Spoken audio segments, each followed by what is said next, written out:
नहीं नहीं, देखिए ये बेबुनियाद बातें, ऐसी इस तरह की मर्यादाहीन बातें नहीं करनी चाहिए, वो भी लाइव चैनल पे नहीं इस तरह की बातें टिप्पणी की जिसके पास इनका प्रमाण नहीं है, उनको बोलना नहीं चाहिए। किसी व्यक्ति का कोट कर रहे हैं कि उस व्यक्ति से पूछा जाए, जब वो व्यक्ति अपनी राजनीतिक प्रतिबद्धता बदलकर झारखंड मुक्ति में मोर्चा में चला गया जैसा इन्होंने ही बताया, तो आप कैसे उससे किसी सच्चाई की उम्मीद कर सकते हैं? और उस समय जदयू ने क्यों ये प्रश्न नहीं उठाया था, आज इतने दिनों के बाद ये प्रश्न क्यों उठा रहे हैं? तो मुझे लगता है कयासों पर इस तरह की अगंभीर टिप्पणियों पर लाइव 7 के आपको एंकर होने के नाते उसी समय चर्चा रुकनी चाहिए थी।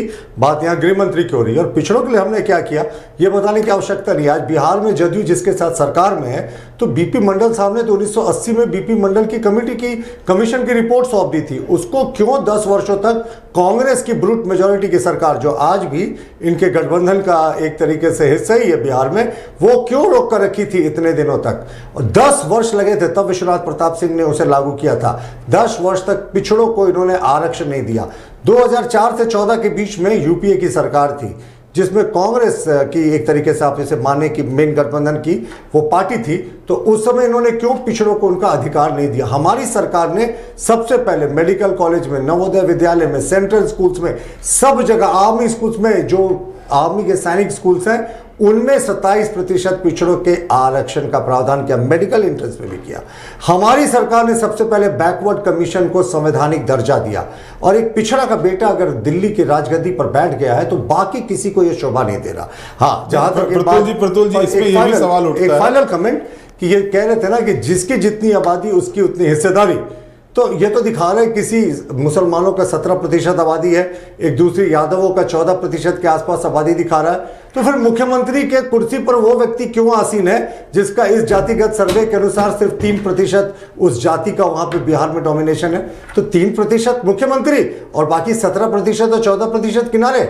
तो जितनी हिस्सेदारी, जितनी भागीदारी उतनी हिस्सेदारी का फॉर्मूला तो नीतीश कुमार यही गलत करते दिख रहा है। इसका जवाब देना चाहिए। हाँ, सागर जी बताइए। नहीं, बिल्कुल उनकी बात का जवाब दे रहे हैं। जो कह रहे हैं कि 3% से कम आबादी वाले वहाँ मुख्यमंत्री बने हैं, तो वहाँ के मुख्यमंत्री नीतीश कुमार जी गुड गवर्नेंस के आधार पर बने हैं। उनकी जो सरकार चलाने की एक जो उनका अनुभव है, उनका जो छवि है, उनकी जो लोकप्रियता है, उसके आधार पर वो वहाँ मुख्यमंत्री बने हैं, किसी जाति के आधार पर नहीं बने हैं। और वहाँ जातिगत जनगणना कराने का हमारा मकसद ये था।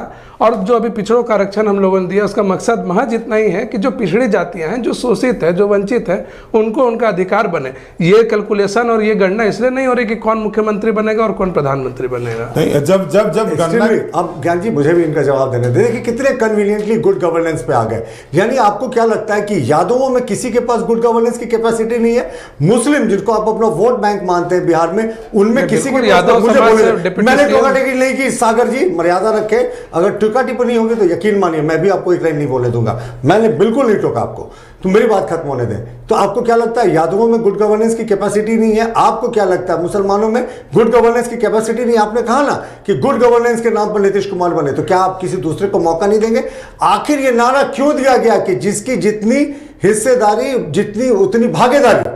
तो मुख्यमंत्री पद पर ऐसा व्यक्ति आसीन है जिसकी जाति की आबादी सिर्फ 3% है और 17% और 14% वाले लोग सेकंड रोल फिल कर रहे हैं, सेकंड रोल प्ले कर रहे हैं। ऐसा क्यों? ऐसा नहीं होता साहब। अपने कन्वीनियंस के हिसाब से राजनीति नहीं करनी चाहिए। या तो आपको जातिगत जो आपने जनगणना की उसके हिसाब से आपको जिसकी जितनी आबादी थी उसकी हिस्सेदारी देने की बात तो कर दी, लेकिन इसको जहां मुख्यमंत्री की बात आई ना तो बड़े कन्वीनियंटली कन्नी काट कर निकल गए। और हमारा एक और ऑब्जेक्शन है कि गृह मंत्री के बारे में जो टिप्पणी की थी, ये किसी दो व्यक्ति के बीच का कन्वर्सेशन था।